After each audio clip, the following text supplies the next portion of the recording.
I want to call to order the Board of Trustees regular meeting here for Tuesday, March 19th, 2024 at 6 p.m.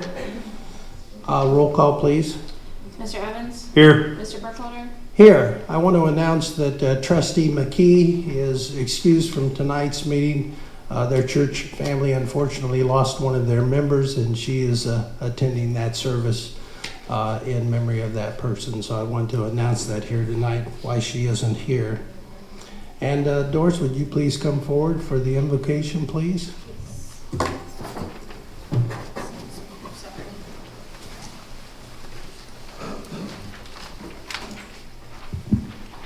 Would you please bow your heads? God, the Creator, who made our complex world of relationships, grant that all those involved in disputes will be inclined to listen to one another rather than find fault, that each side will offer respect to one another rather than suspicion, and that solutions are just for all concerned, that they may be reached in harmony and goodwill. May God bless all of our Etna trustees and staff, as well as all of our Etna Township residents. Amen. Amen. Thank you. Please join me in the Pledge of Allegiance. I pledge allegiance to the flag of the United States of America and to the republic for which it stands, one nation, under God, indivisible, with liberty and justice for all.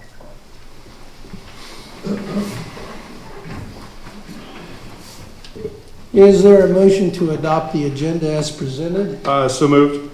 I'll second that. Any discussion? None. Hearing none, roll call, please. Mr. Evans? Yes. Mr. Burkholder? Yes. Motion passes. Is there a motion to adopt the meeting minutes of January 16th, 2024 regular meeting? So moved. I'll second. Any corrections or additions? No, I had gone through there, made some additions that were missing, and I believe Ms. Varian made some corrections, and it looks to be correct. Very good, thank you. Roll call, please. Mr. Evans? Yes. Mr. Burkholder? Yes. Motion passes.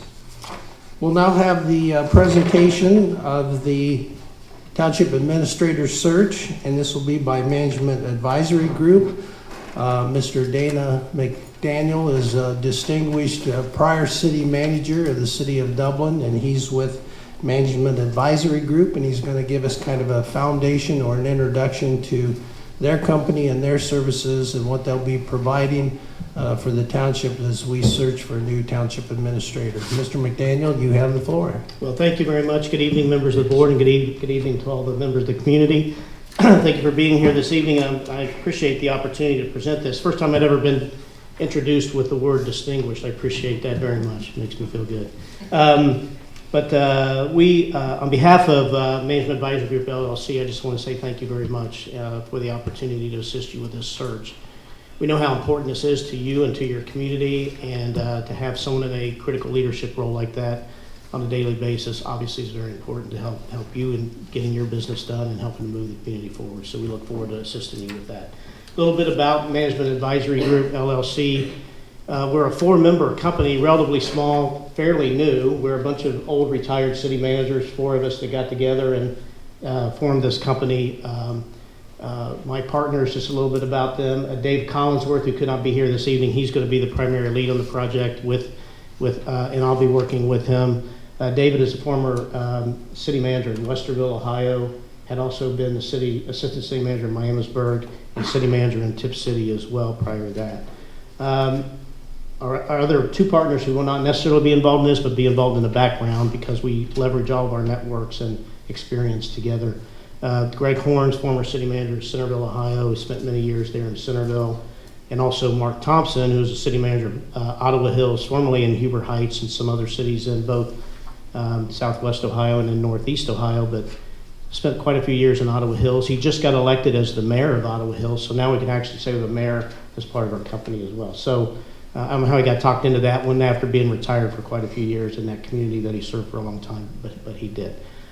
We have about 150 years of combined local government experience. When you add all that up, That sounds kind of impressive, maybe, but to me, it just makes me feel old when you add all of that up. But we have spent a lot of time in local government in a lot of different jobs and things. As to myself, I spent 34 years with the City of Dublin in various positions. I started there when the city had 9,000 people and left when the city had 50,000 people. I served as the city's first service director, public works director, did economic development, and then was city manager for just over 7 years. So that's our background. That's what we bring to the table. We specialize in searches. So we do searches for city managers, township administrators, village administrators, other agency directors, some not-for-profit agencies. We also do work in organizational assessments, strategic planning, facilitating retreats and so forth with city councils. We also work in economic development, public works, and capital budgeting and so forth. Just pretty much whatever local government needs, and that's where we focus. We focus on local government and really specialize just primarily in Ohio, except that our one partner, Mark, that I mentioned up in Ottawa Hills and in Toledo area, has done some work in southern Michigan. So that's probably more than you want to know about us, but that's our background, our credentials. And as I said, very pleased to be able to do this. I have given to the trustees and to Julie a handout. There's 2 items in there. On the left side of the binder or the folder that I gave you is the actual recruitment proposal. This actually turns into a contract document, and then on the right side is basically a checklist. What I'd like to do is just highlight some of the items that are in those documents, and that will serve as sort of an overview for everyone so you kind of get a feel for how we go about this process of searching for your next administrator. If you open up that document that's on the left, there's a checklist of items there that talk about, it's the project overview. We assist establishing a process for the recruitment. I won't read all of those to you, but it basically outlines the search process, the development of the search itself in terms of a position profile that we put together. What we do is we will work with the community, interview those that you determine that you would like for us to interview or interact with to help to build sort of the profile of who you're looking for the position. What are your expectations of the role? We will validate the position description. We will look at compensation, if you'd like us to do that, relative to other like communities and what they are compensating so that we can incorporate that as part of the search process as well. There is a timeline as well associated with that document. This is typically about a 12 to 17 week process. We will compress that anywhere and everywhere we can because we know you're in a little bit of a hurry to try to get this position filled. We'll do everything we can to rush that. We also want to make sure we hit the benchmarks that we need to hit and give them the appropriate time that we need to give them. So we'll work with you on that and take any direction that you want to give us as the board. And the document on the right, let me just touch some of the items that I have listed there. So let me just speak to the document of the items that are check marked. So that'll give you a good overview. First of all, I'm going to go to the second check mark, which is primary point of contact. As I understand it, we'll be working through the chair of the board, primarily be our primary point of contact, and then the chair will share information with the other trustees. Obviously, we'll come in anytime, as often as you want, for us to meet with you in person if you want to do that. We're local. It's a short drive to get here, so we'll be here as early and as often as you want us to be here. That's the customer service we want to provide. The position description, I alluded to that. We'll look at any current description you might have, review that, update it as necessary, look at current salary. We'll engage stakeholders, as I mentioned. Now, that's up to you, who you would like. I'll let you talk, discuss that among yourselves when you get a chance. Obviously, talking to the trustees, staff, any key stakeholders in the community. Again, that's just intended to try to get a sense of what you're looking for in this role. Helps put the position description together or reaffirm your position description, as well as the credentials and the experience and so forth that you're looking for in your candidate. We'd also like to identify through that process, what are your future challenges? What are your future aspirations for the community? What might be some of your visionary thoughts about where you want the community to go? Because we want to, I hate to use this analogy, but I'm going to use it anyway. We want to skate to where the puck is going, right? Not to where it's already been, because we need to look for that person who's going to help get you to where it is you aspire to be. So if you desire any kind of change or have future aspirations. Again, we will coordinate with your staff. We will work with your law director and so forth as needed to make sure that we are, following your HR policies, procedures, and staying above board and all of that. Next check mark is candidate considerations. These are things that I'd like the trustees to be thinking about as we go through the process. A lot of this has to do with, again, the qualifications. Are you looking for public or private experience? How much experience are you looking for? Is there maybe private sector experience you might be looking for? Because we may very well have candidates from the private sector that want to consider this as well.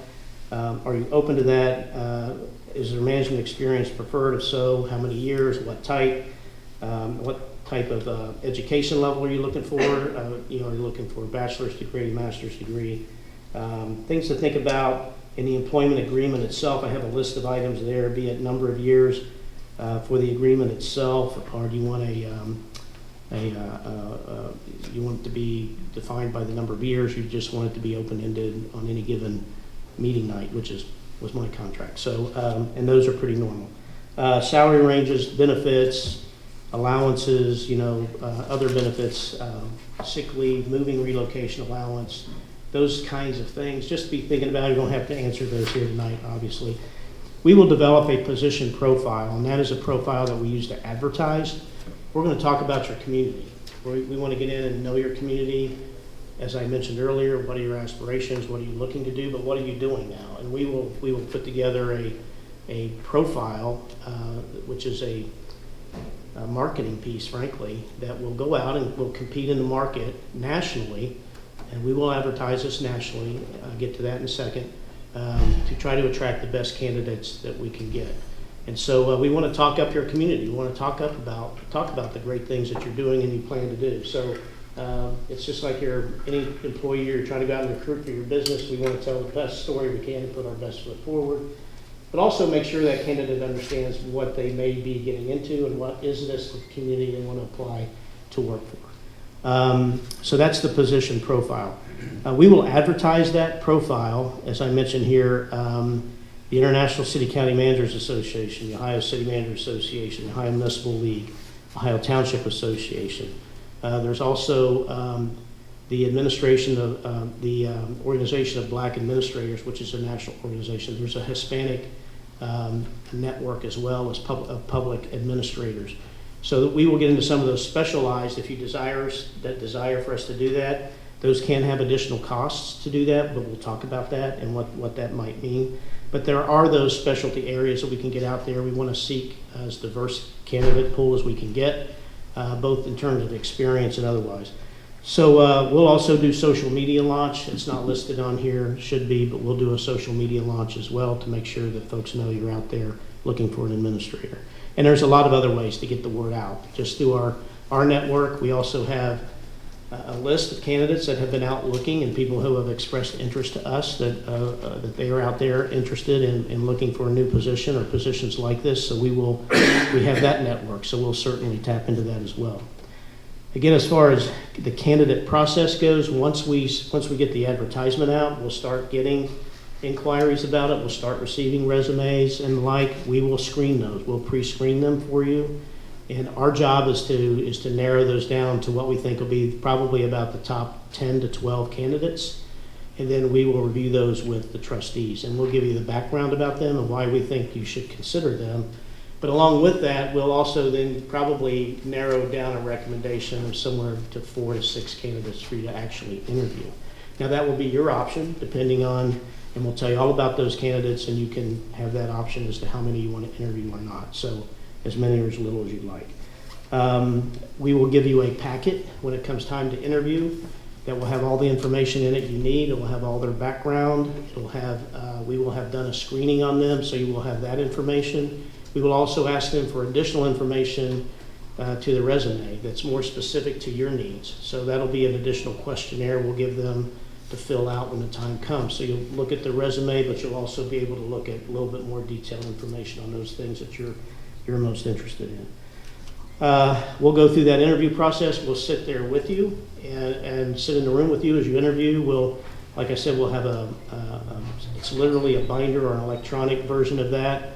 that you can use with proposed questions, the backgrounds and all of that to help your interview process to be as comprehensive and as comfortable as you'd like it to be, as we can possibly make it. We'll even tell you the do's and don'ts of what to do in an interview, because you can get in trouble if you're not careful. So all those HR rules, which you're all familiar with, apply, and we want to make sure that you're doing that in accordance with law and accepted practices. So we're there to coach you through that process as well. Media, I did list that in here. You'll have media inquiries, you'll have community inquiries about this as you go through the process. We try to be respectful to all the candidates who are applying, and just try to work with them. We let our candidates know up front, because they're applying for a public position, that is public information.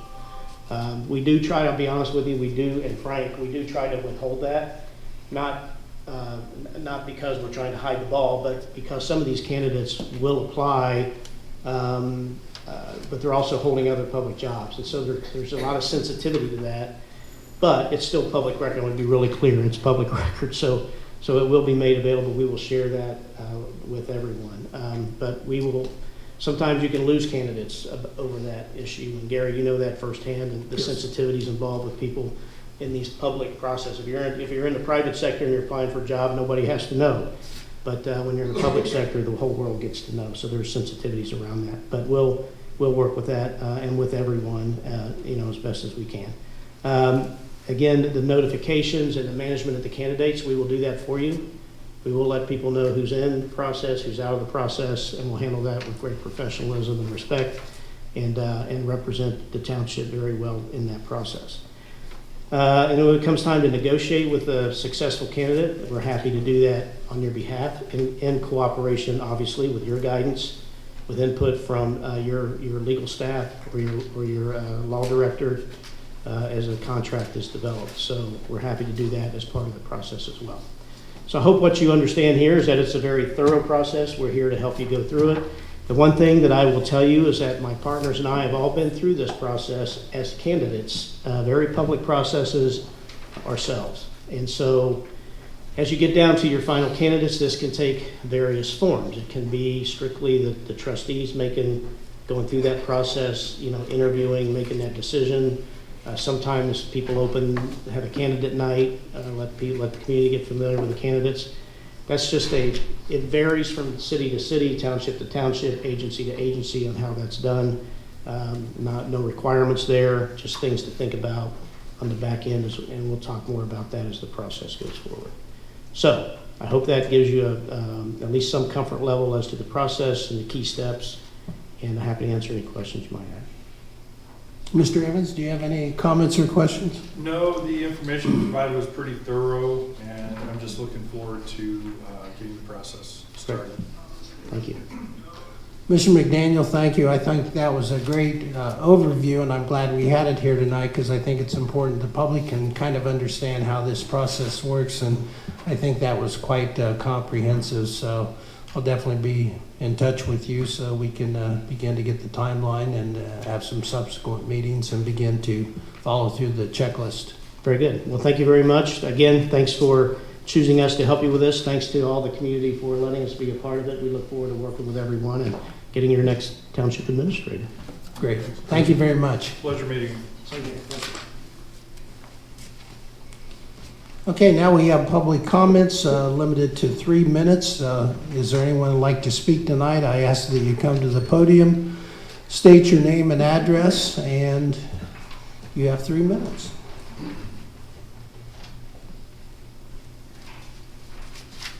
My name is Judy Thorpe. I live at 12156 Palmer Road Southwest. First off, I would just like to thank you, our trustees, for seeking legal counsel needed to support the decision made by the BZA, and for initiating zoning changes to remove ready-mix plants and similar conditional use codes from the M1 manufacturing districts. Yes, this is probably going to cost some money, but what we're really doing here, what you're really doing, is just correcting something that never should have happened in the first place. This is not just 8 people complaining. This is, however, people concerned about the environment and water quality affecting our quality of life. This community and township has seen lots of changes in the past few years. Amazon, FedEx, Kohl's, just to name a few. Right or wrong, they're here. But at some point, we have to think about the people that are living here. And not just the businesses that are trying to get into take our farmland and whatever else they're trying to take. So we have to think about the people who are living here. As trustees, you have the power to make Etna Township a place that we can be proud of. A place where people want to raise a family, a place where we want to retire to, a place that we want to call home. You have that power. So I just hope that everything that you're doing, it looks like you're going in the right direction, and I hope you continue in that direction. I just want to thank you for your efforts. Thank you.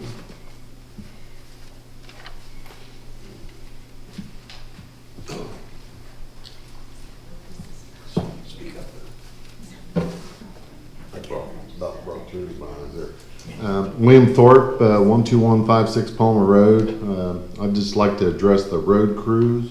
Bubba and his team are doing an excellent job. You know, I see him out on the roads, you know, putting grits down, pushing snow, mowing the grass, ditching all, and keeping the water flowing out there.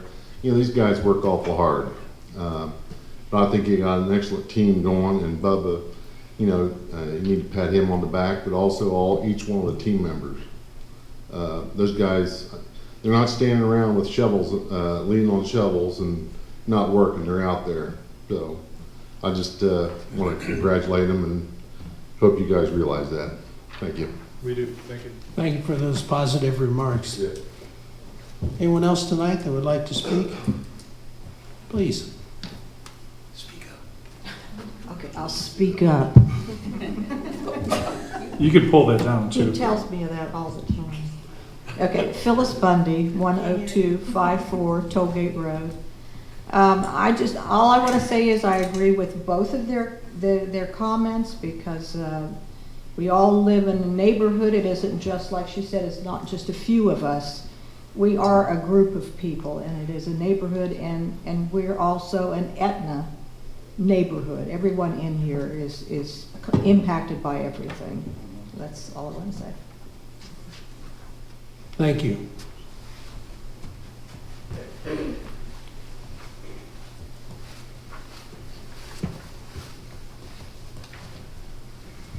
Ryan Davis, 8807 Watkins Road. I haven't spoke since November, and I want to say I think generally, Gary, you're doing a great job. I think the board is getting a lot more done. Still having challenges, but any public body will. The reason I wanted to get up and speak tonight, I was just upset. Last night during my very sporadic perusing of Facebook, I was able to help answer a question from a resident about what changed from one agenda to the other. And one trustee chimed in and gave a lot more information than I was looking at. And I want to quote, "We are cleaning up the mess left us. I can assure you the next administrator will not be interviewed in secret, fail to provide resume or application to the full board, will be experienced and knowledgeable in local government affairs, and will work cooperatively with the full board." I can assure you, this is a 3-person board. He starts by saying, "We will clean up the mess." Almost all of that statement sounds good and makes sense, but one trustee cannot assure anybody.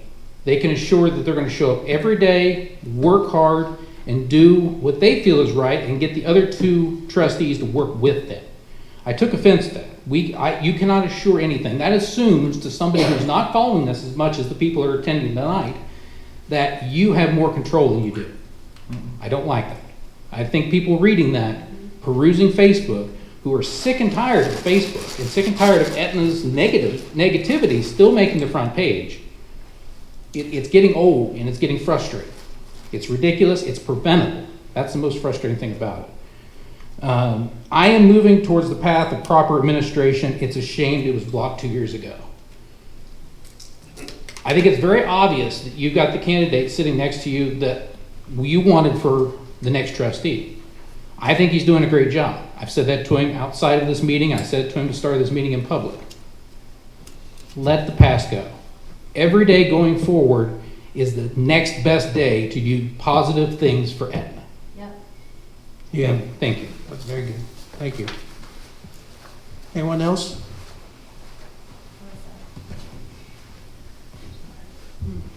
Rachel Zelazny, 10141 Tollgate Road, Southwest. So 2 weeks ago, I was just going over why I think we should remove the certain codes from the zoning due to the section 909 light manufacturing of how it should be clean, quiet, free of hazardous and objectionable elements such as noise, odor, dust, smoke, or glare. One thing that I didn't mention is how in our zoning code, it states they should operate within fully enclosed structures and generate little industrial traffic.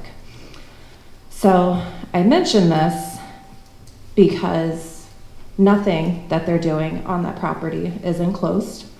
Currently, they are appealing the BZA decision, which means they have not been approved for a ready-mix cement plant. But what I submitted to the EPA, and I'll forward to you guys as well, is that the EPA, or I gave to the BZA, the EPA has a stormwater best management practice for concrete washout. And I mention this because since the BZA application, they have gotten multiple cement trucks that not only do they park there, but they are cleaning. And concrete washout, I'll just read directly from here. After concrete is poured at a construction site, the chutes of ready-mix concrete trucks and hoppers of concrete pump trucks must be washed out to remove the remaining concrete before it hardens. Equipment such as wheelbarrows and hand tools also need to be washed down at the end of each workday. The drums and concrete trucks must be washed out. This is customarily done at the ready-mixed batch plants, which are usually off-site facilities. However, large or rural construction projects may have an on-site batch plant. Whatever. So having these properties of cement, wash water, and solids also come from using such construction material as mortar, plaster, stucco, and grout. So environmental and health impacts, concrete washout water or wash water is a slurry containing toxic metals. It's also caustic and corrosive, having a pH of near 12. In comparison, Drano liquid drain cleaner has a pH of 13.5. Caustic wash water can harm fish, gills, and eyes and interfere with reproduction. So then so it can get into paths by nearby surface water. Rainfall may cause concrete washout containers that are uncovered to overflow and also transport the wash water to surface waters. Rainwaters pollute the concrete wash water, can particulate down through soil and water. Basically, best management is stating that they need to collect this water so it's not getting into the ground and into our water. Since they've had these, they wash it at least a minimum of 3 times a week, not collecting any of the water washout. And they're using what AJ called an air hammer, is what I think it is, but you can hear it through my house. It echoes all day, which again is our zoning, which is what I've complained about before. It's not contained inside. It is very loud and very obnoxious. And sorry, I'm concerned about my water. He does have one. Thank you. Ma'am. Anybody else? Thank you, and I received your email, did forward that to the zoning inspector, and we'll be looking into that, but thank you. Anyone else that has comments here tonight?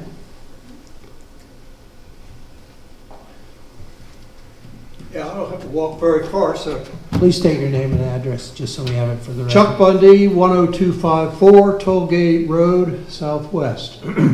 I just want to say it's good to see a board of trustees trying to make some changes. And specifically, I'm thinking of zoning. And you guys are trying to make these changes, so what's going on over on Tollgate Road won't happen anywhere else in the township. And I'm glad to see you're trying to do it. Time will tell if you're successful. Thank you. Thank you. Anybody else at this time? Thank you. We'll move on to our reports. I will try to be as brief as I can, but we have a tremendous amount of things going on in the community. The first is Pike Street. We're moving forward with that. I'll have some motions here later. One of the things we wanted, in my opinion, of course it'll take board approval, is look at the aesthetics that we're going to have along Pike Street. As I've mentioned in the past, there are some gaps there that the original proposal did not include certain sections, and those are going to have to be added.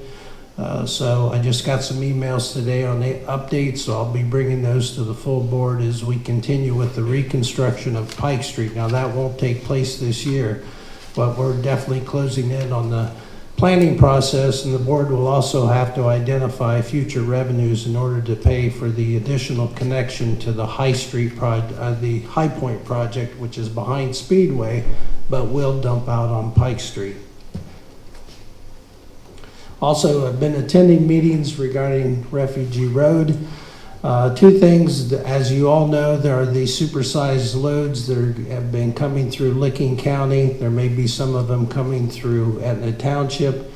They may be scheduled for Main Street. It's a very fluid situation. All of this is coordinated with the county engineer, the Licking County Transportation Improvement District, and ODOT. And ODOT pretty much calls the shots on this, although the TID and the county engineer have impact as well. Concern about some of these, as you've already read, can be 250 feet long. They can weigh up to 1 million pounds, 20-some feet tall, 24 feet wide. And so residents, there are concerns. Of course, they have to lift up electrical wires. Are the bridges high enough? Are the culverts strong enough? Are the roads going to be able to take it? If they do go up Mink, they'll probably damage that roundabout at Mink and Refugee, but that's not been decided yet. So we'll try to keep people as up to date as we can, but as I've said before, there are going to be multiple loads, and it's a very, very fluid situation. One thing that we've complained about it in the township and Pataskla as well. We didn't like the aesthetical look of the roundabout there at Mink, and in conversations that will be Pataskala's responsibility to maintain that once it's completed, but they have received complaints as well, and they agree that we need to change that rock. Now, none of that will happen until we see if a superload is going to go over that. If it does, they're going to have to remove that mound anyway in order to get that superload through there. So there's an update on that. The other thing that I want to bring to the board, and I don't have any detailed information yet, but the Mid-Ohio Regional Planning Commission puts together a plan for kind of long-term planning purposes. We're part of MORPC, and I want to make certain, Mr. Evans, that we have places like Mink Street and Refugee Road on that plan, because that kind of lays the foundation for future funding, which we're obviously going to need to improve the transportation grid here in Etna Township. As far as zoning, as you know, we have engaged a McBride Dale zoning firm, and we are already forwarding to them some of the new developments in the technical review committee, which is done at Licking County Planning with multiple agencies on these developments and construction projects. And because we do not have the in-house expertise, we're already beginning to forward some of our projects to them. In addition to that, possibly at the next meeting, I would like to bring forth a proposal, which I've talked about in the Land Use Committee, and I've talked about at this meeting, as has been mentioned here tonight, that we retain the firm to overhaul our entire zoning resolution. Land use plan is great, but the next layer that you have to have on top of that in order to deal with buffering and setbacks and the protection of the township is a comprehensive zoning code rewrite, and it's been a while since we had that. And while I compliment our basically volunteer zoning commission committee, We need professionals from outside, so I'll be bringing a proposal to the full board, including the costs. And I'm glad it was mentioned here tonight by residents. And I appreciate that Mr. Evans has brought forth the text amendment that has to deal with the types of uses that can take place in M1. That is forwarded to the Licking County Planning Commission. They will have a staff report on that.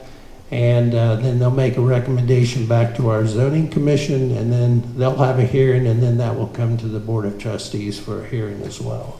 I have one thing on Go ahead. zoning, please. Go ahead, Mr. Regarding the zoning in the outside firm, if these have not been provided to them, I would request that they are. Skinnell, a full review. Tollgate, a full review, not just the TRC, but a full review of where we're at there with compliance. Main Street Warehouse regarding access, noise, and those kind of ongoing issues. Storage one, complete review. There seems to be a lot of ongoing and legacy issues there. The 9010 to 9040 Mink Road property issues. There's been ongoing complaints about that property, noise, use, and other items, and I can provide this to the full board. And then the resident who is in Violet Township that has property contiguous with an Etna parcel, his complaint regarding chickens and some cars and stuff like that. I think it'd be wise to get that firm moving on all these so we can get them addressed in a timely manner. Is that a motion? Well, I just, the president's in charge, is the point person on that. You have the authority. So I just wanted to bring that up, and I'll forward that to you, and that'll be my recommendation that these are some of the issues that should be addressed. If you can forward that list, and I concur, and most of those I'm aware of. I will add under the zoning that I've been making several field trips. Of course, we've had Skinnell on the radar, but we also have the preserve at Half Farms. We have some drainage and pond maintenance and erosion out there as well. I did tour the Rhino 1 storage facility regarding to citizen complaints there as well, with drainage, lighting, and some of the other ill effects of that. And we did have soil and water out there as well. And then, of course, we have the issue at Astor Court and Brandy Mill. The pond at Brandy Mill Estates, apparently the retention there is apparently causing some flooding or water issues on the property adjacent to that. Let me just add, before we take questions here, we will have 2 minutes at the end of the meeting too, that you'll be able to ask questions and comment on what we have here. So just make sure you don't forget what you've got. So that also covers my stormwater issue as well. On the stormwater, some of the problems we're having there, I will say that Joe Jarvis is our representative out here and covering Harrison and Etna Township. He's doing a great job, and he's put together some nice reports. I know he's worked with some of the issues on Tollgate as well. So I think we have a very enhanced, robust relationship with Soil and Water, and they're going to be our partner in trying to solve some of these problems. As far as the parks are concerned, I've got some other things here on the agenda tonight. I'd like to see us try to seek some funding to improve High Point Park here, and also at the special meeting which took place at 5 o'clock tonight, we appointed 3 new members to the park committee that is focusing primarily on the park property off of 310, between 310 and Smoke, and then we have a few other applicants that we'll be interviewing in a special meeting prior to the April 2nd regular meeting of the trustees. And do you have anything on the parks that you wanted to say, Mr. Evans? No, not on the parks. Okay, very good. And fire district?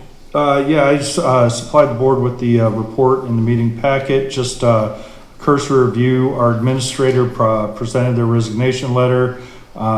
We hired Training Marbles to come in, review the HR there at a cost of $7,500 to kind of see what we need moving forward. We were presented with a refurbished fire engine from Hebron that was inherited when they took over that. They were 10,000 under budget at 52,000 versus sending it out for over 250,000. So we've got mechanics that refurbish and maintain our own equipment at a huge savings. The 403 station at Columbia is proceeding. And then we've been dealing with health insurance there, and that's just moving forward. So that's it. Great, thank you. Old business, managed IT services, managed service provider discussion and motion for approval. Mr. Evans? Yes, as you know, our IT company went out of business. Are you going to have a motion with this to approve? Oh, do you want to? Yeah, I'll move. If you have a recommendation for the board. Yeah, Yes. I'll move to approve X-Tech Partners as the IT managed service provider as presented, with one correction in the date in section 8 to 320, with myself as point person. I'll second that motion. You have the floor for discussion. Okay, well, like I said, we lost our IT company that went out of business, didn't let us know. We've been scrambling to kind of get up to speed. I received 7 proposals and 1 verbal proposal. They were just double, their minimum was double everybody else's. They're just using larger firms. We had 2 site visits, numerous conversations with all these companies. We've got a variety of onboarding costs from $5,000 to $500, monthly costs from $700, not including MS, the email services, to like $1,900. But after meeting everybody, talking with what they could provide, their length of service, and all that, I'm recommending that X-Tech Partners, they have an onboarding cost of $800, which is very reasonable. Others were $2,500, $5,000, $1,500. The recurring monthly cost is approximately $1,230. It's for 10 users, 15 devices, and projects under 5 hours are included. Now, that's important because some others, anything additional was at an hourly rate. So if you back out the email services, I think the monthly service charge is around $800. So I think that's more than reasonable to provide us with the network security. The past provider was only charging us for email. I don't think there's anything done for security. There's no backups, so this is all inclusive, and they actually have a division that can help us with the tech, providing maybe projected screens or screens in there that can get us some audio visual for presentations and that, but that'd be a separate project. I talked to Kyle, I believe his name is, and he could actually start tomorrow hooking up the printer to our laptops because we can't print right now, and just dealing with the multitude of other issues from the go. So the comment I have is I want to thank Mr. Evans. I know personally, he's spent a considerable amount of time on this, and the old saying, when it rains, it pours. Well, it's been pouring with projects and things that are breaking down. Then all of a sudden we couldn't get access because our IT provider went out of business. But security has been an issue. I think this is a very reasonable price, and if they can start tomorrow, I think that's very important. I do want to advise the board, I have been working with a provider, not on the IT, but on some of the audio visual, and I don't have a quote yet, but that's something I'll coordinate with the board as well. But okay. I'm very, very pleased of the amount of detail and research, and this will be a great improvement for the town. And one of the things with this one, there was another provider that required a 3-year contract. There were some other ones. This is month to month. So if for some reason they don't work out, we can make a change. I don't foresee that, but that was one of the things that I think was important in there. So and as far as the AV stuff, I still think we should get other quotes, but they do have that capability. Very good. And then I had one other thing with that, with the emails, because they would take over control of the emails. And I think I had sent over that we should take this opportunity to kind of standardize the emails. The Etna Township at etnatownship.com is repetitive in that And office. I read that. Yeah, I read that and I support that. Okay, because they can use shared Yep. boxes, and, Yep. and so they'll configure it properly. Everybody, Jackie, when she'll get her own J Catuno at Etna, and then just through shared boxes, and they'll actually help us with the SharePoint drive to be able to access things, and so we don't have 6 versions of budgets out there. And so I think will really benefit. I know you've talked about this a long time, and these are the kinds of upgrades and modernization that'll make us more efficient, because Etna Township really needs to move at the speed of business. We have so much development and growth. We have to be efficient. We have to be able to access information, share information. So this is a welcome update that's much needed. So I don't have anything else to you, Mr. Evans. If not, I'll call the question. Mr. Evans? Yes. Mr. Burkholder? Yes, motion passes. Video security, I'll give a quick update. You can have comments there, Mr. Evans, but the camera, security cameras outside have been reactivated and installed. We did go with different cameras because of that previous contract. We have the new DVR is set up. I had a quote for the new cameras in here, but we talked about using the existing cameras in here and adding another camera in the office area. So I have not gotten that revised quote, Mr. Evans, but I'm supportive of getting that completely activated. I know you've had some thoughts. Yeah, if the cameras can be used, I think they should be used if there could be cost savings. But if they can't, since we went to this other system, I think whatever we need to do to protect here, because as I talked to many security providers, that if you're going to have any camera, if you have one single camera, it should be in that lobby, because that's where the interaction with the public is. So I think we do need to get that to protect the township. Well, and personnel. I'll make a motion then to approve not to exceed a $4,000 contract with state security that would be a new camera in the office area and new cameras in here on the condition that these cameras cannot be used that are currently existing. If they can, if that's the recommendation from you, then it'll be less cost, but I want to make sure we have board approval so that we can move forward with this prior to the next meeting. So that's my motion. I'll second.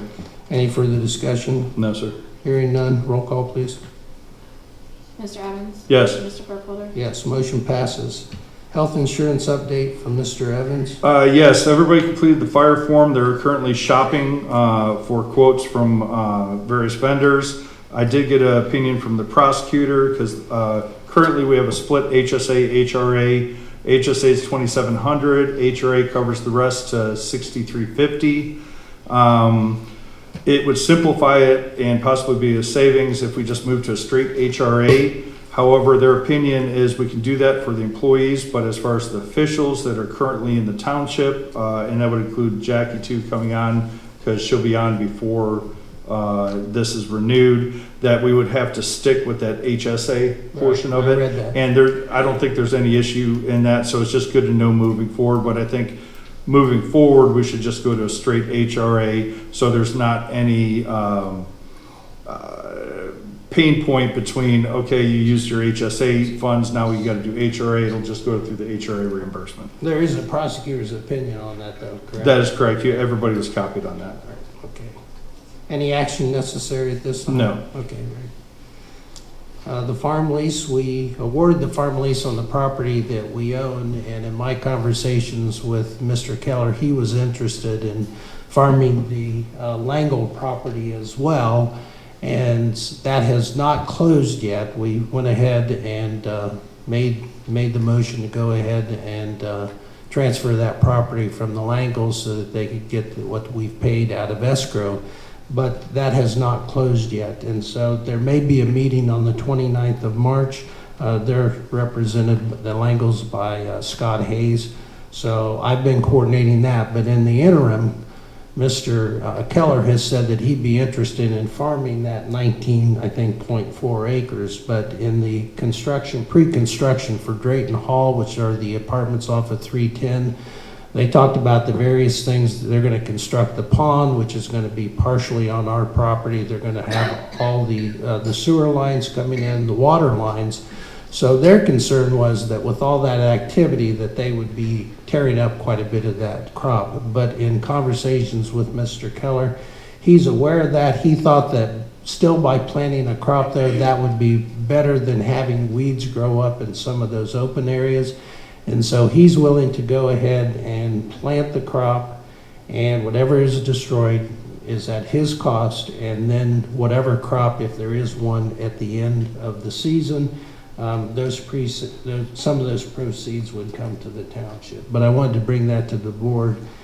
That seems like the most common solution to this, since we don't know how much of that ground will be disturbed during construction. Do we need a motion just to allow the president to amend that farm lease to include any land from the Langles? No, he felt that given the uncertainty of it and the amount of ground may be minimal, that it was probably not worth amending that. Okay. So my motion is, does the president have the authority to move forward with that solution? Yeah, I'll so move. And I'll second. Any further discussion? Hearing none, roll call, please. Mr. Evans? Yes. Mr. Burkholder? Yes. Motion passes. Loop Road bus turnaround update, Mr. Evans. Yeah, earlier we received an estimate for a cul-de-sac installation there at, I think it was hundreds of thousands of dollars, and that's definitely not what we're looking for. The way the right-of-way is there, the apron to the property, the north property on the west side, actually is part of a built-in turnaround. I have requested from the engineer his assistance in bringing that up to, I guess, quality code to be able to use that, because right now it's not paved, that apron, and that would be the most economical and best way to move forward. So I'm waiting to hear on that. So I just want to give an update. Very good. We will have an executive session at 7 o'clock, but so I think we can get this next item in, the township social media account. Yeah, I want to bring this up again because doing the list emailing, I was surprised that the list only goes out to 150 people in the township. 15 of them are board members. So 135 people is what we're reaching. We really need to reach more. Social media is the way even the management group indicated that's what they use to reach people. I really think we need to start building that now. Violet Township, if you look at Violet Townships, they do not allow commenting. They do, so you don't have any of those issues, post straight facts. So again, I would like to move to approve the creation of a Facebook social media site under the terms of the social media guidelines presented, with the president as the communications and public relations officer and Evans as a designee.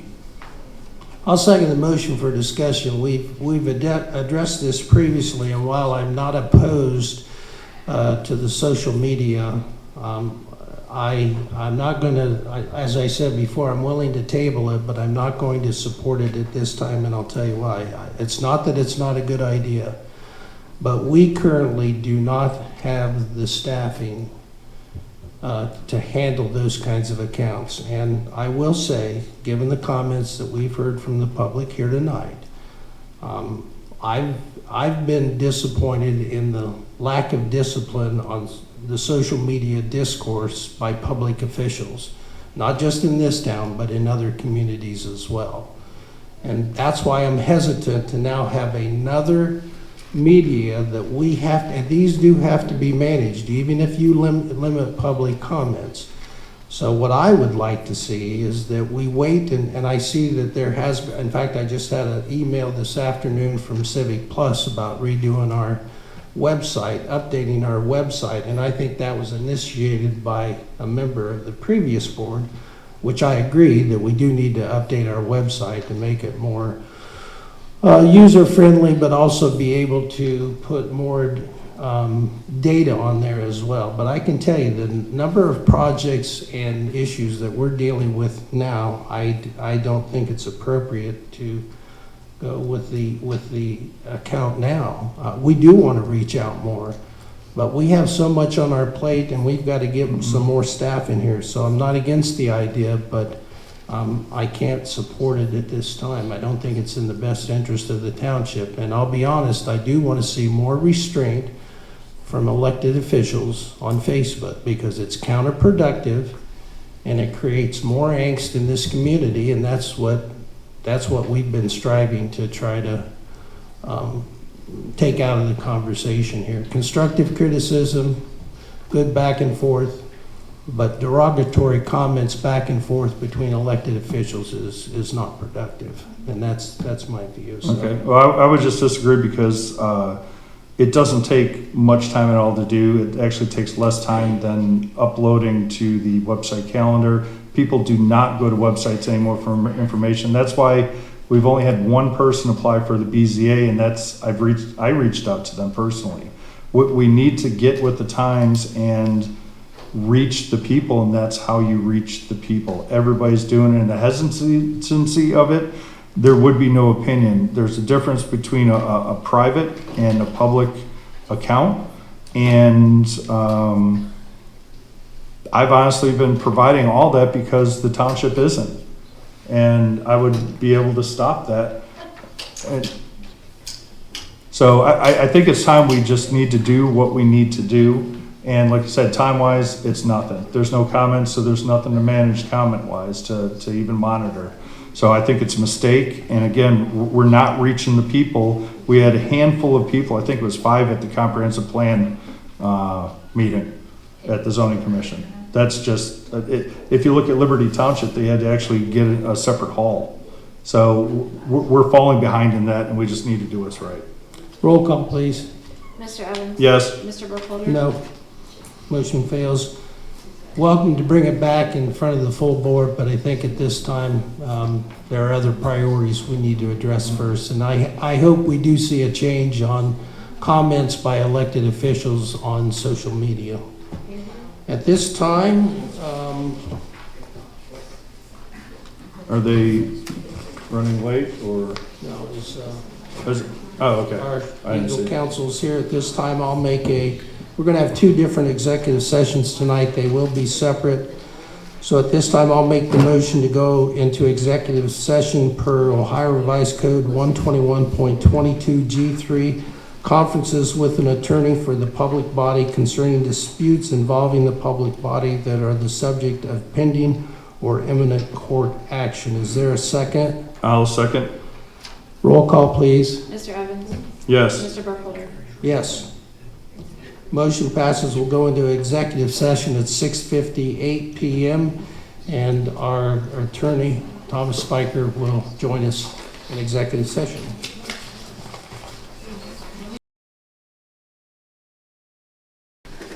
I thought it did. I've got the resolution number. Is there a motion to come out of the executive session at 7:33 p.m.? So moved. I'll second that motion. Roll call, please. Mr. Burkholder? Yes. Mr. Evans? Yes. We're now out of the executive session. Prior to going into the next executive session, item 10, I'll make a motion to approve resolution 2024-019 to resolve the potential litigation relating to employment matters with Nita Hanson. Is there a second? I'll second. Second discussion. Yeah, just give me a moment here. Take your time. This is a result of, I believe, improper hiring. It started out at a special meeting that was not properly noticed. It was interviewed without telling the full board or public who was interviewed. There's an individual, Mr. Davis, who asked who was interviewed and thought they'd get the answer afterwards. He didn't. Nobody did until the meeting that Ms. Hanson was hired, and she showed up. Now, all along, I just wanted everybody to do their job.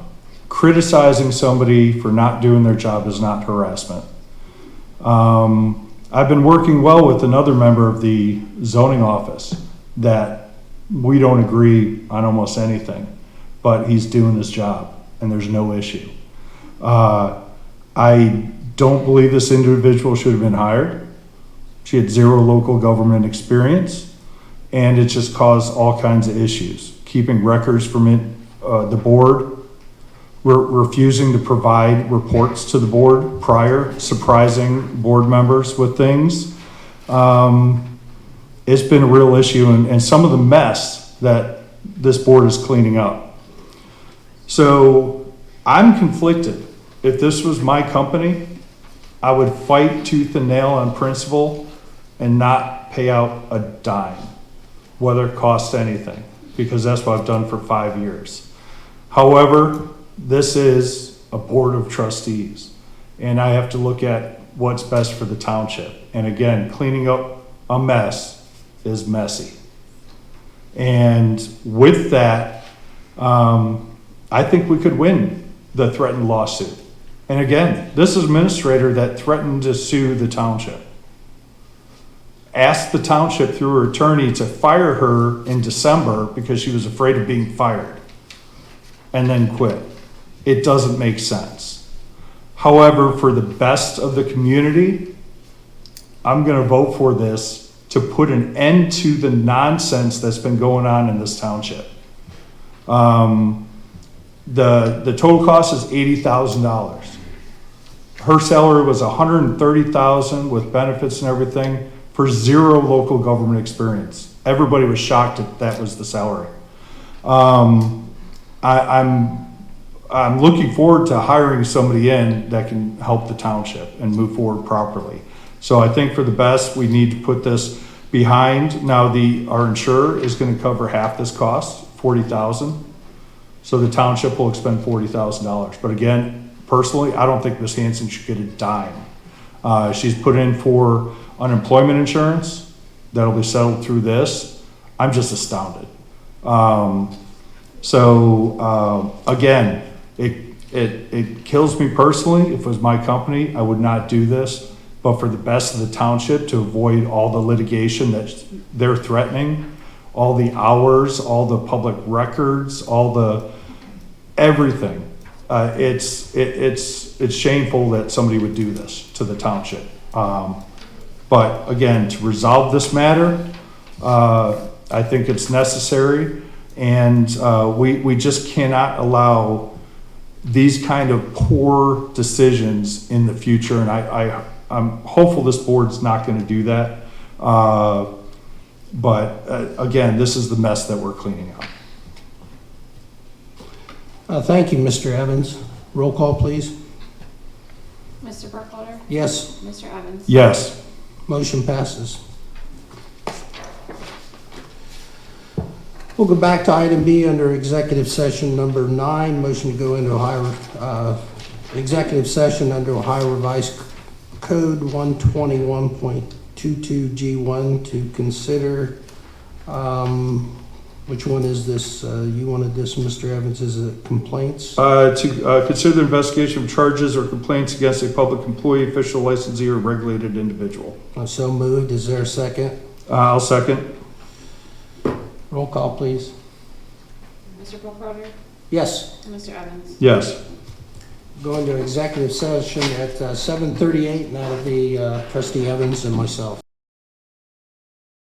Is there a motion to come out of executive session at 7:47 p.m.? So moved. Second. Roll call, please. Mr. Evans? Yes. Mr. Burkholder? Yes. Motion passes. We're out of executive session.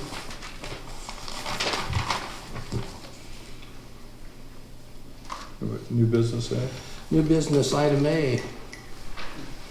I'll make a motion to retain MKSK consulting firm for High Point Park proposal for the state capital budget application and for the Pike Street streetscape and Refugee Road roundabout design consulting and other related design matters. Is there a second? Not to exceed $25,000. Is there a second? I'll second. Discussion. The reason I'm bringing this forward is because of the timing of what's going on with Pike Street. If we're going to have any kind of influence on the design, the type of walking path, the lighting, there are standard things that ODOT will put in, but if we want any kind of enhancements to make that corridor sustainable, we're going to need additional consulting services. The same goes for the roundabouts as well. They basically will put in a standard roundabout, but given the feedback I've had from residents both here in Etna and from officials in Pataskala, if we went any kind of even modest enhancements there, now is the time to have the consulting services to make sure those are designed not only to the design but also to the materials. And I'll be happy to answer any questions. As far as High Point Park, the capital budget is a budget for capital expenditures that the state passes. It's on a 2-year cycle. Mr. Evans correctly noted that we missed our application to our state representative, but we can submit an application to our state senator, and it has to be in by April 8th. We have our new park, but our High Point Park right here, right across the street, needs improvements as well. I don't know if the township has participated in the capital budget in the past, but I think it's a great opportunity to at least submit an application and see if we can get any grant money, capital money that could be used to make improvements to High Point Park. With what's been done on 310 and what's going to be done on Pike Street as far as the walking path and improvements and curb and gutter, it makes sense that we take this opportunity to try to find funding to improve High Point Park. And I was amazed the other day how many people use that park. We're trying to create a town center. Part of the justification for improving Pike Street, which $2.6 million is coming from Mid-Ohio federal funding from Mid-Ohio Regional Planning Commission, is to create a place where people want to come, where people can enjoy. I know we've had a movie night in the park. We have a lot of people using it for walking, and what we want to create is somewhat of a town center here. Over the years, this will take many years, but I've walked the park. There are things that need to be improved, the electrical, the walking path, the fencing. There's things that need to be new landscaping, upgraded electrical. I know that we've done a little bit of research when we've had some of the movie night and had all the food trucks. Some of the fuses were overloaded. So rather than using all of the township's general fund money, I'd like to at least have an opportunity to submit an application.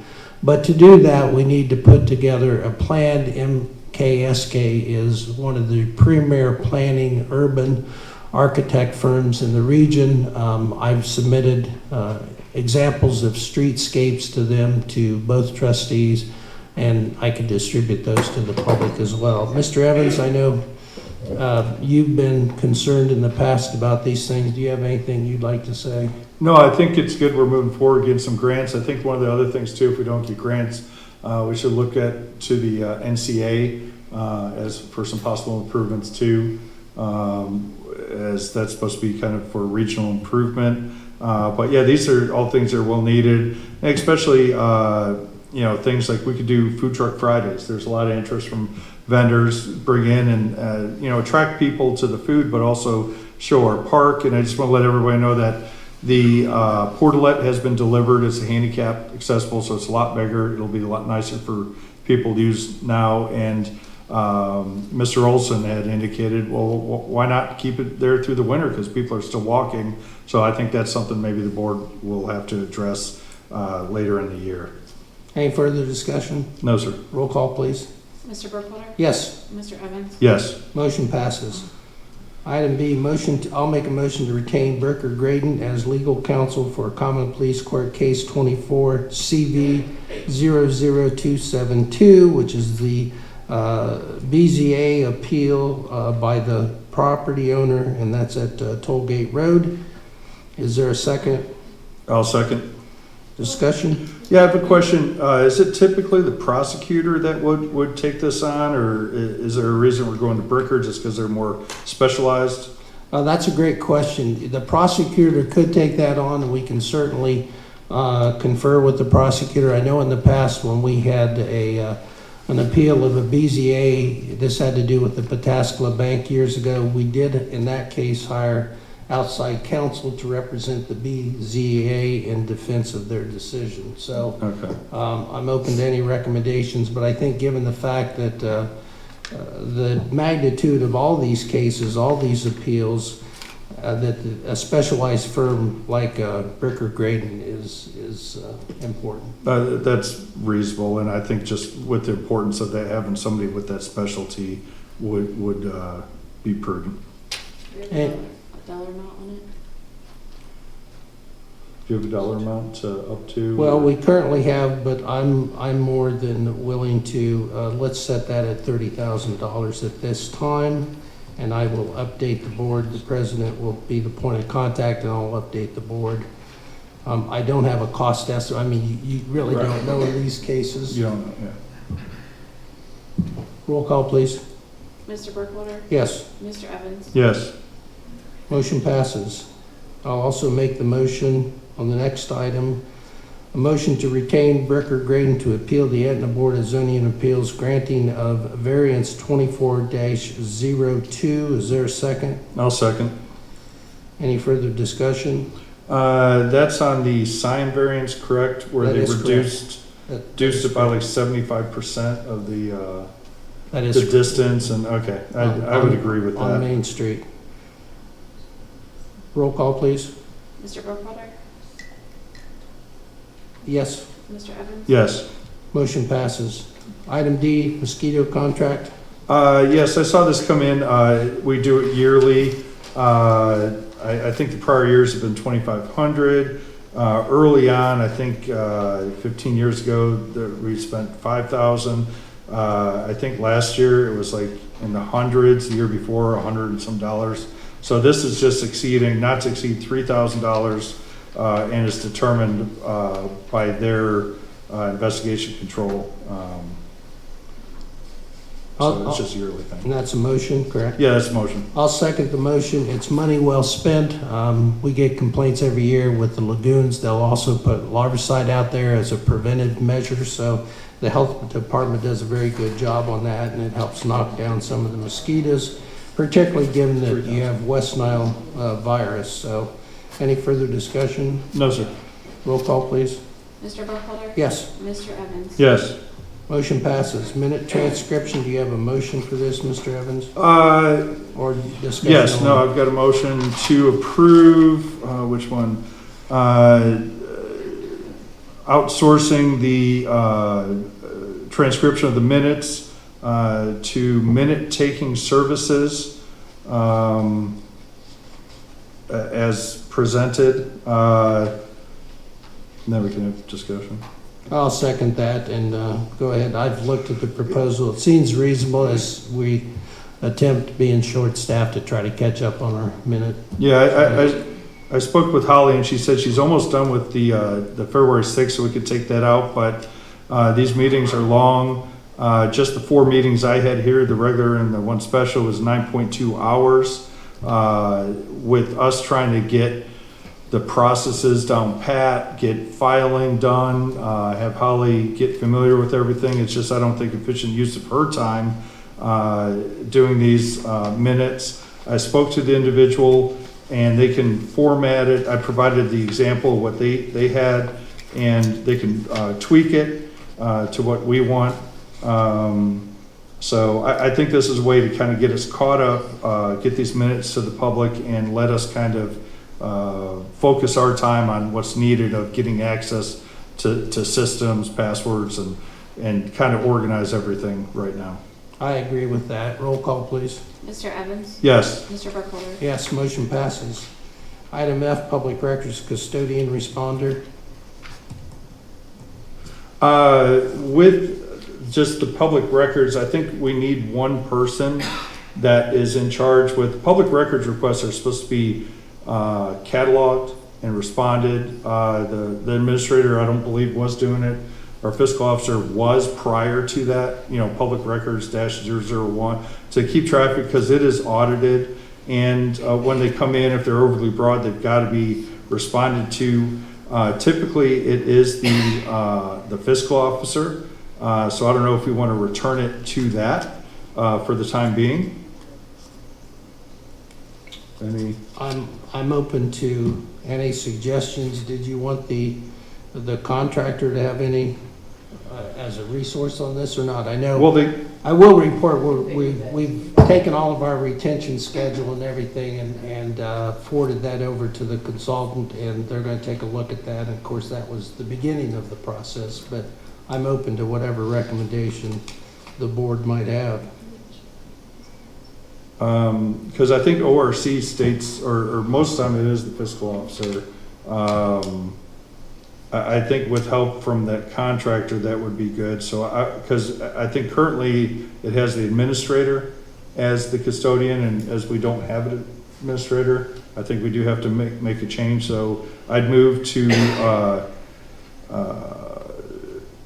appoint the fiscal officer as the public records custodian of record. I'll second that. Any discussion, further discussion? No, I think with the assistance, and I think that's the proper path to move forward. That's what most entities do. Roll call, please. Mr. Burkholder? Yes. Mr. Evans? Yes. Motion passes. Township building, electric and gas supplier. Yeah, I was looking, as we know, the township entered an aggregation agreement with rates that are higher than other aggregators and even just market. The one gas, currently we're paying 75% more than just market price. And electric we're paying more. I did receive an email stating that John Thieber from Aspen Energy, I asked him to shop around.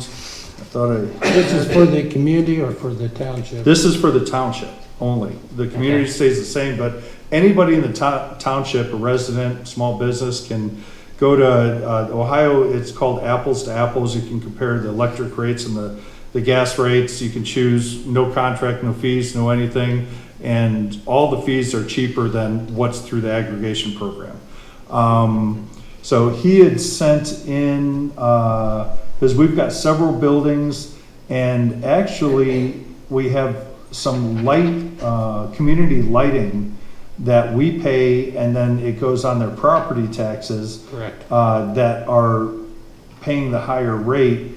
So I think we've got a fiscal responsibility to make sure that we minimize the cost to them, since we chose the provider of the energy.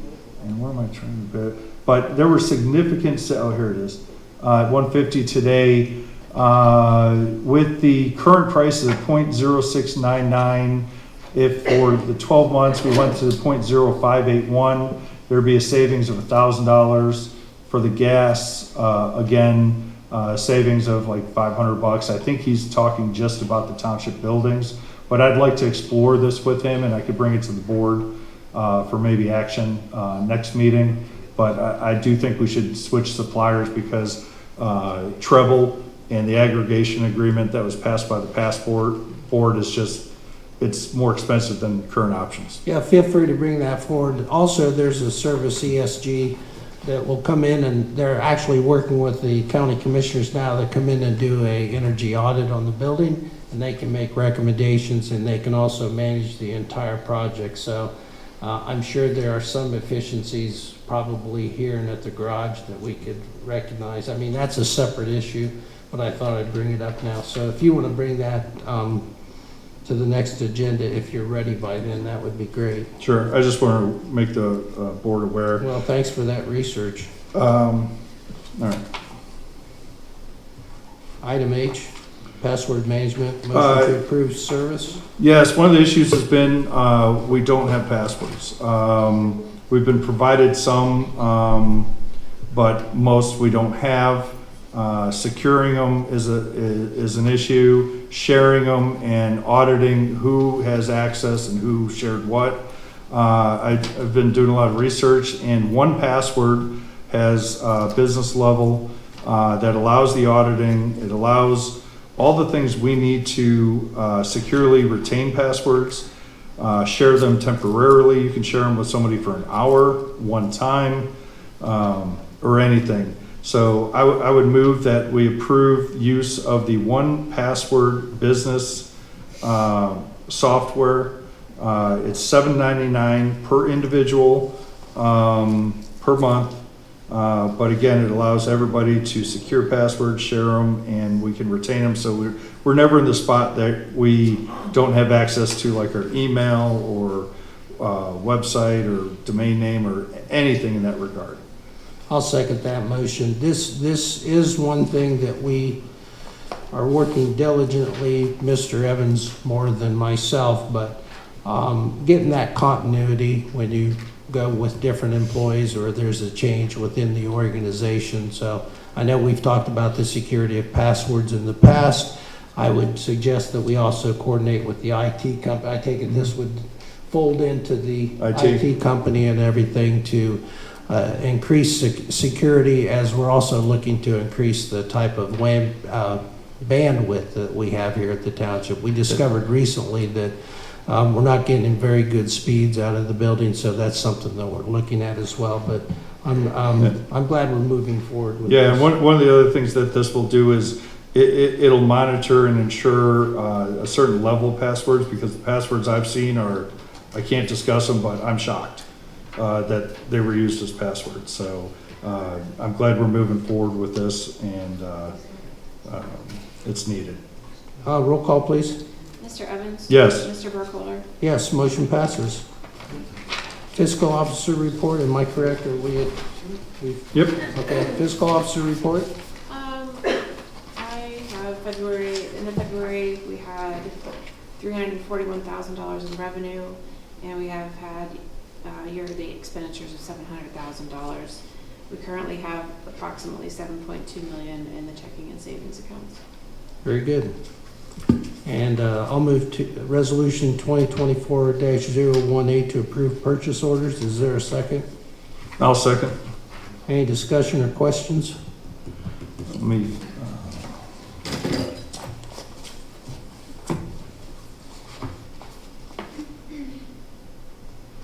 I reviewed them earlier, but I don't think I have any questions. The only thing, Julie, the X-Tech was misspelled. There's no C in there. Okay. That was the only correction I had. Roll call, please. Mr. Burkholder? Yes. Mr. Evans? Yes. Is there a motion? If motion passes, is there a motion to ratify the payment of bills as shown on the payment listing? So moved. I'll second. That was the one you emailed, correct? Yep. That was the revision one with the schools. Yep. Yeah, I saw that as well. Okay, we've got the security payment. That one was a refund, correct, Ms. Varian? The To Ransburg. $150,000 was a refund for the Jet 2. And that was due to Ashley moving out and their They taxes and collected too much refunds. taxes, They overpaid the They estimate. overpaid they overpaid. So we had to adjust that. And then the only thing, just to let the board know, I spoke to Wind Waste. There was a $258 credit. They included some commercial accounts when we paid the trash that they're addressing, and that should be coming in too. And there's a document I think we have to sign here tonight that was emailed to us by Wind Waste. They wanted an additional signature. Well, I did, but yeah, I'll have You'll you have sign that another sign one. it Yeah. tonight. I Very was good. going to do that in the public comments, Okay, or the very trustee good. comments. Okay, very good. Any transfers? Oh, you gotta have a roll call for that. Oh, I'm sorry. Roll call, please. Mr. Evans? Yes. Mr. Burkholder? Yes. No transfers. Item D, new fiscal officer onboarding transfer discussion and update. Yeah, I had asked for that just to make sure that, we're on the path we need to be.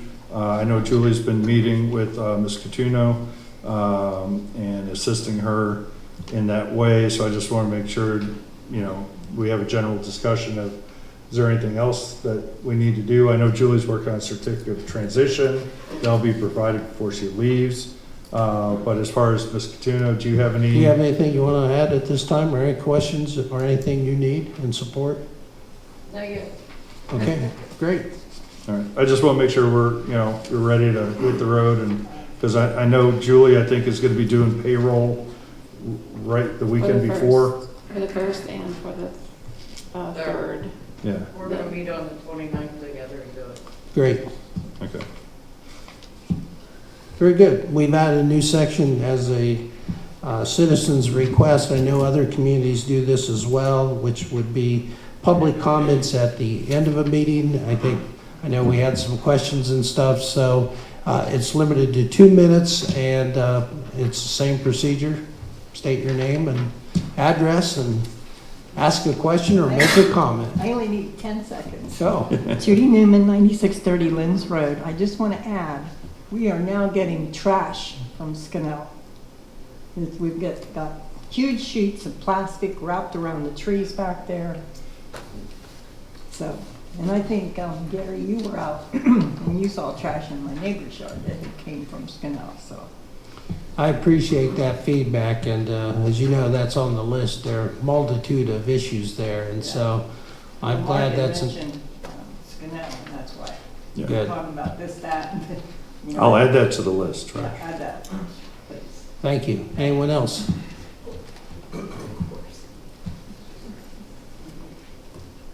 Never miss it. Judy Kaffmeyer, 29 Roma Court. Thank you for doing this because, you know, sometimes you don't have things to say at the beginning, you might have things to say at the end. My question is about Trayball, and that is, do we have to complete that 2-year contract that was signed? How does that work with that aggregation? Well, the prior board signed the aggregation terms are 2 years. However, they signed an underlying 5-year contract. So you've got constantly, changing contracts that lock you in. I was against it. I think if there's any way we can get out of it, it would be good, but I don't know if we can. But again, with the gas, I was looking at the historical, you could go with other suppliers, but just the Columbia, what they offer on gas, there was only 1 month where it was a shy bit under what Treble was charging, but every other month it was cheaper to go with Columbia.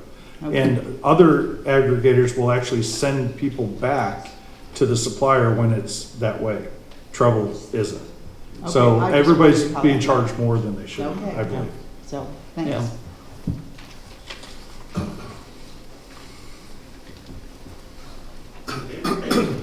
William Thorpe, 12156 Palmer Road. I got 2 items. One is infrastructure. You know, when these guys come in, they buy these lands and they're gonna put up apartment buildings and homes and so on and so forth. The infrastructure needs to be done first. And it should be paid by the contractors or the people that own that land.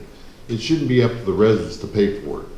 I've talked to Mr. Evans about this many times, talked to Ms. McGee, and I think I may have over the fair with Right. you about the infrastructure, but the residents shouldn't have to pay for this, to widen the roads out and so on and so forth. But if they want to put those buildings in, they need to step forward and take some of their profits and pay for the roads out there so we don't have to pay for it. Number 2, the hire, I agree with you guys as far as that was wrong. There was only one person interviewed and nobody else knew about it. And I think it was wrong, and I think she got overwhelmed. So, thank you. Yeah, I just want to comment on that, about the infrastructure. That's probably one of the top policy discussions and things that we face here. And I want to share, I guess, a little thing and that's something that the board is, and Mr. Evans is much more knowledgeable, but we're still trying to unwind all these TIFs and the JEDs and what portion we're getting and not getting. And there was an effort on a tax increment financing to redo the one that deals with Drayton Hall, and the Southwest Licking Water and Sewer District wanted to take more of those deferred property tax dollars to pay for the water and sewer infrastructure. And Mr. Evans fought against that, and of course I was against it once I got on the board, and I was against it prior to that. But as a result, I've been informed that on Drayton Hall, that the water and sewer, there is what's called a capital recovery fee, which the developer has to pay.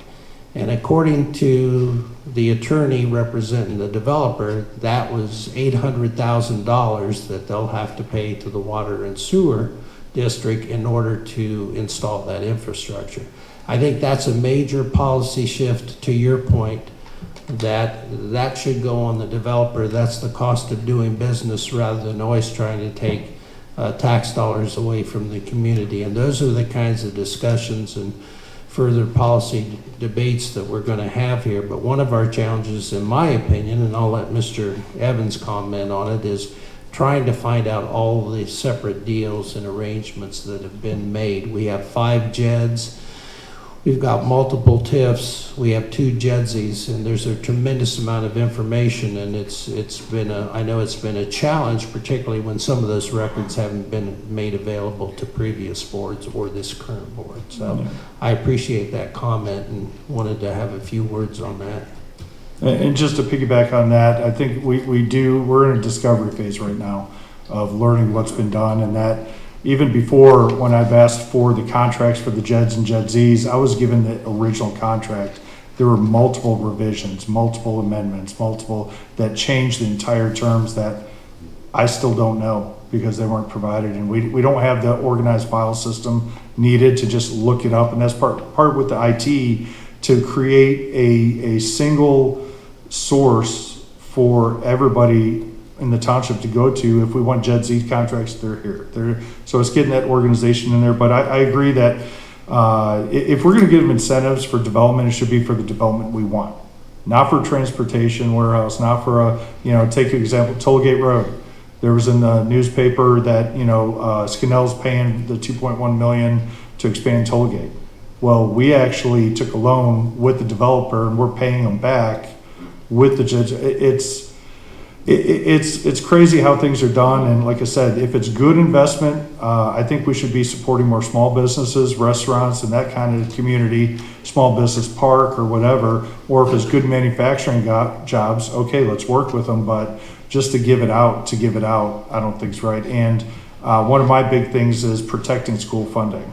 One of the things, the tips that were given out the month before I came in office, there were 5 of them down 310. On 2 of them, Drayton and Sheets, the school's out $3.2 million about over 10 years. The sewer district wanted to double that to $6.4 million. The school should be flush with money so that pressure for school expansion isn't put on residents through levies and bonds. So that's the one I think there's been a fundamental shift on this board. Hopefully, I think we'll keep moving towards that. But again, we're dealing with quite a bit right now. I think we've got a fresh slate as far as staffing goes for the town hall. So I think we're in a really good position to move forward and do what we need. And I appreciate the input. Like I said, Mr. Olson about, wintertime restaurants, simple things like that. 2-minute comment afterwards, because you're right. Sometimes you hear what we did, you might like it, you might not like it. You want to be able to say something at that time, not 2 weeks down the road. So I appreciate that input. Announcement and trustee, is there anyone else, by the way? One more. I'm sorry, did you want to go? I'll be really quick if you don't mind. Yeah. Thank you. Please state your name and address. Thank you. Paige Hobbs, 160 Roland Road Southwest. I just have a quick thought about the township social media. I think a lot of these things can start with the best of neutral intentions, but I think the reality is that neutrality is a myth and it can never be completely maintained. So I just think that's something to take into consideration as you further discuss and ponder having township run social media. Very good, thank you. Sir? No, that's fine. Do your thing here. No, we're more than happy to. Just state your name and address, please. Okay. Richard Kennedy, 9327 Martinsburg Road. To your guys' point, in regards to taking tax dollars from the community, and also to your point, Mark, about supporting small business, this is a real head scratcher for me. I got to be honest with you. I'm a little bit confused why Etna Township, the trustees would question a decision that their own BZA board made. The trustees don't have the authority to grant a variance. The BZA board is part of the township to make these types of decisions. This does seem to be quite counterintuitive. This court case would essentially be Etna Township versus Etna Township. I don't think I've ever seen this in my experience with governing bodies. I believe that it's doing a disservice to the members of the township to take taxpayer money to appeal a decision that has already been made by the BZA. I fight communism for a living, and I got to be honest with you, I've never seen it to this extreme before. So I'm just curious as to why the trustees are doing this. Mike, I can answer that we are separate from the BZA. It is within the Etna Township and that, but it is separate. We cannot influence them. We cannot participate. So it is separate. But we have a duty to do what's right for the township. If we see something that's wrong, we need to step in. So I believe in this instance, the level of variance and how it was granted, it didn't make sense, and so that's why I support that. So I would do that with anything, but if that wasn't the case, no, we shouldn't appeal. So I think we're doing our duty. I don't know in recent history, but it's not unprecedented that a decision made by a board can be appealed to the common pleas court. Correct. And I know that cities have done this, that if they disagree, that if the elected officials disagree with that appointed body, they do have the authority. And I've seen it in other jurisdictions. So it's not unprecedented. That's why I brought the motion forward, and I support it, because I don't think that variance really was in line with the spirit of the zoning resolution. So it is a process, it's a legal process, and we'll see where it goes from there. Wouldn't the BZA board at that point essentially be irrelevant then?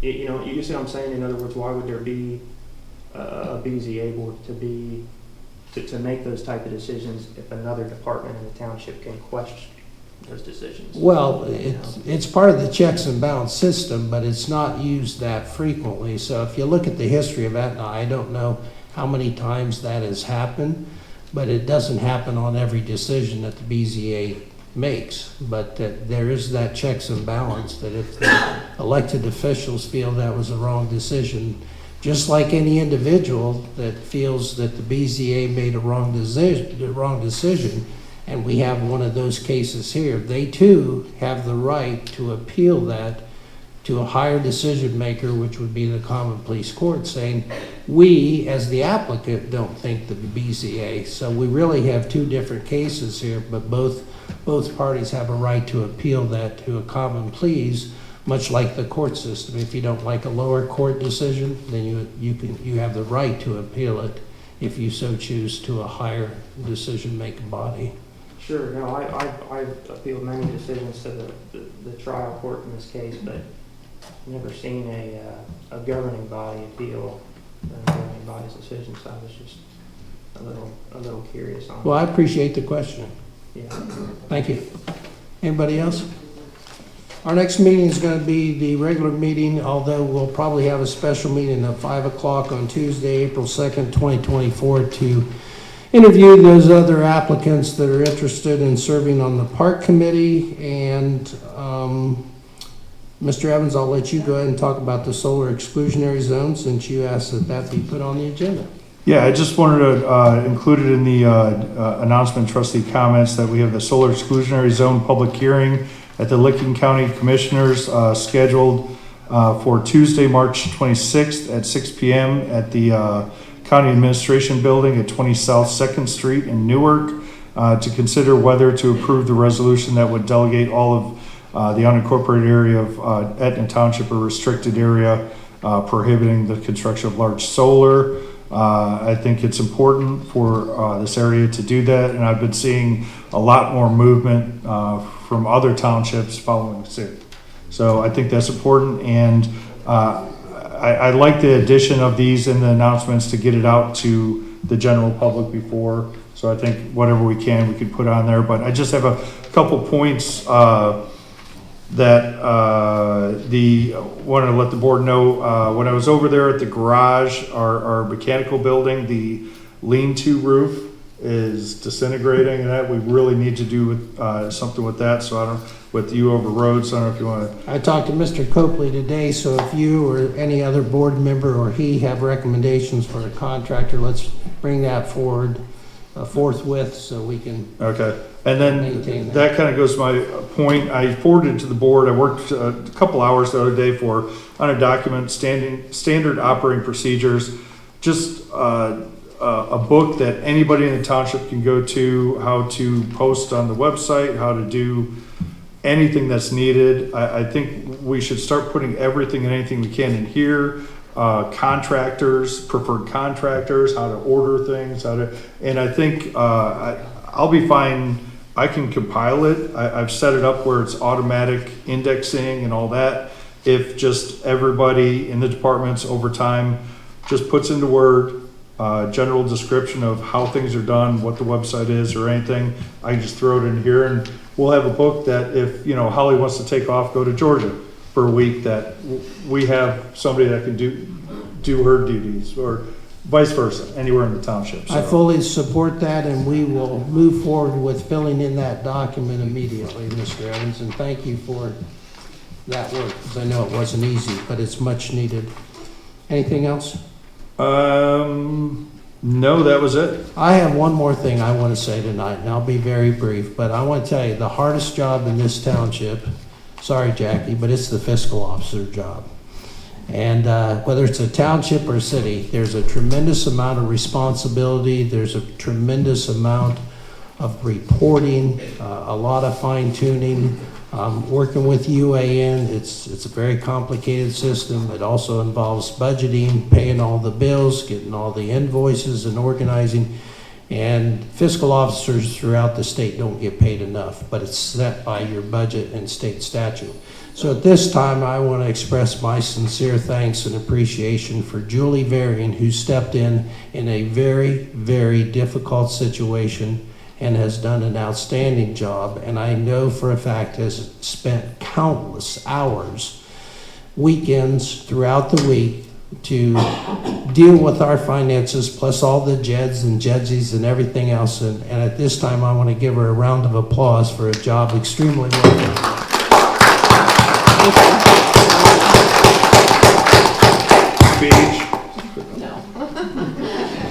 Anything else to bring before the board? No, that's it. I just have these, I guess under comments, these two documents, the wind waste contract and the mosquito contract that you need to sign. Very good. And thank you for coming, but also thank you for your patience. We got a lot done tonight. Thank you. Is there a motion to adjourn?